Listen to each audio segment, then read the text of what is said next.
വായ്പയാണ്. പിന്നെ ശനിയാഴ്ച തരാൻ കൊടുക്കുന്നുള്ളൂ. എനിക്ക് പൈസ ഇല്ലെന്ന് പറഞ്ഞാൽ ഞാൻ മാറി ഇരുന്നിരുന്നെങ്കിലോ എനിക്ക് ഇന്നിവിടെ കിട്ടുന്ന അറിവുകൾ കിട്ടുമായിരുന്നോ?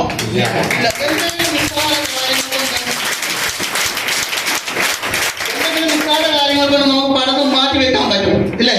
നമുക്ക് നേടിയെടുക്കേണ്ട കാര്യങ്ങൾ നേടിയെടുക്കണമെങ്കിൽ ആ നിസ്സാര കാര്യങ്ങൾ ഒരു പ്രതിബദ്ധമായിട്ട് നമ്മുടെ മുന്നിൽ ഉണ്ടാകരുത്. എന്റെ ഭാര്യ നിങ്ങൾക്കറിയാം, നമ്മൾ ഇത്രയും നാളെ ഇവിടെ പഠിപ്പിക്കുന്നുണ്ട്. ഈ സുരേഷാർ ചാടുന്നുണ്ട് എന്ന് പറഞ്ഞു 100% പ്രോഡക്റ്റ് യൂസ് ചെയ്യണമെന്ന്. നിങ്ങൾക്ക് 100% പ്രോഡക്റ്റ് യൂസ് ചെയ്യുന്നില്ലണോ? ഞാൻ ഒരു പാമ്പേഴ്സ് മേടിച്ചിട്ടില്ല എന്റെ വീട്ടിലോട്ട്. കാരണം എനിക്ക് ചേർത്തില്ല, എന്റെ ഭാര്യയ്ക്ക് ചേർത്തില്ല, മകനും ചേർത്തില്ല. അതുകൊണ്ട് വേണ്ടി അടുത്ത മാസം പകുതിയോട് കൂടി എന്റെ വീട്ടിലൊരു കുഞ്ഞുണ്ടാവും. ഞാൻ പാമ്പേഴ്സും മേടിക്കും. പ്രോഡക്റ്റ് യൂസ് ചെയ്യാൻ നമ്മളെ കൊണ്ട് എന്തെല്ലാം ചെയ്യാൻ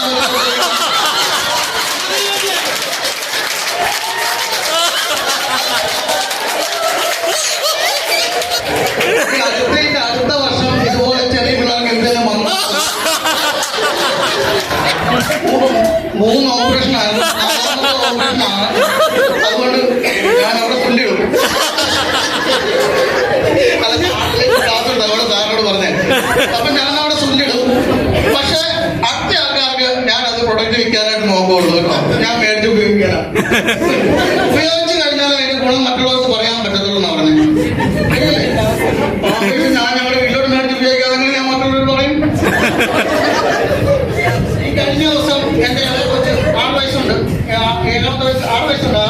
6 വയസ്സ് നോക്കിയാണ്. അവൾ എന്നോട് പരാതി പറഞ്ഞു. അപ്പൊ നിങ്ങൾക്കൊക്കെ ആർസിമെന്റ് ഷട്ടിയുണ്ട്, എനിക്ക് ആർസിമെന്റ് ഷട്ടിയില്ല. ആ പറഞ്ഞുകൊണ്ടിരിക്കുമ്പോൾ ഐസാർ വിളിക്കുന്നത്. ഞാൻ പറഞ്ഞു എന്നെ പറയാതെ ഐസാറിന് പറഞ്ഞു. ഐസാർ നമ്മളെ ഐസാറിനെ വിളിച്ചു. ഐസാർ പറഞ്ഞു എനിക്ക് ഷട്ടിയില്ല ആർസിമെന്റ്. ഐസാർ പറഞ്ഞു അപ്പന്റെ ഷട്ടി മേടിച്ചിട്ട് വീട്ടിൽ തയ്ച്ചു.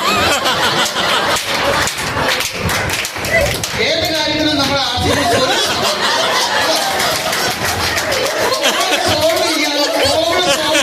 ലീഡർമാരെ പഠിപ്പിക്കുന്നതിന്റെ ഭാഗമായിട്ട് ഐസാറെങ്കിലും പറഞ്ഞത് നമ്മുടെ മുന്നിൽ പോയ ഒരു സൊല്യൂഷനാണ്. നമുക്ക് പറഞ്ഞു കൊടുക്കാൻ ഒരു സൊല്യൂഷനാണ് കേട്ടോ. അപ്പോൾ ഞാൻ എല്ലാവരും എന്നെ മറക്കരുത്.